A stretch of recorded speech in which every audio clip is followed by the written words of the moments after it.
Nega desa, Payg'ambarimiz sollallohu alayhi vasallamning muborak hadislari bor. U zot sollallohu alayhi vasallam hadislarida bayon qilganlarki, nikoh mendan avval o'tgan rasullarning sunnatlaridan deganlar.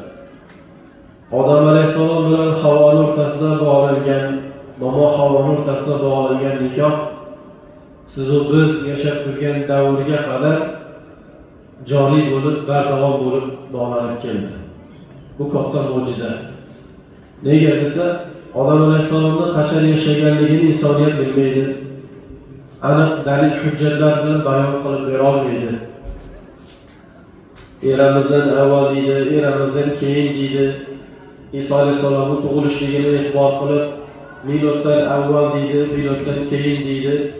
Bu yillarni, insonni yashagan davrini, muddatini e'tiborida turli xil o'lchovlarni qo'yadi. Lekin ana shu o'lchovlarning birortasi odam alayhissalom mana bu yilda, mana bu kunda, mana bu sanada tug'ilganlar. Havvo onamiz bilan o'rtalarida nikoh mana bu kundan boshlangan.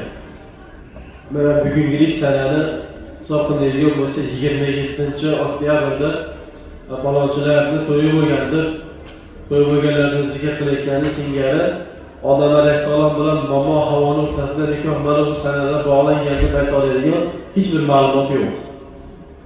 O'zi asli nikohning ahamiyatiga qaraladigan bo'lsa, bu ahamiyatli mavzu emas. Nimaga desa, nikohning qachon bog'langanligiga e'tibor yo'q. Lekin ana shu nikohning turganligini, nikohning rioyasini e'tibor bor. 20 yil yashabdilar, bo'ldi endi sizlar nikoh masalasida yengilroq qarasalaring bo'laveradi. Mana 2 yil avval nikohlanganlar yoki 2 kun avval nikohlanganlar sal e'tiborni kuchaytirishga kerak degan narsa yo'q. Hamma chunki Alloh taolo kalomida bayon qiladi: A'udhu billahi minash shaytonir rojim. Bismillahir rohmanir rohim. ومن آياته أن خلق لكم من أنفسكم أزواجا لتسكنوا إليها وجعل بينكم مودة ورحمة.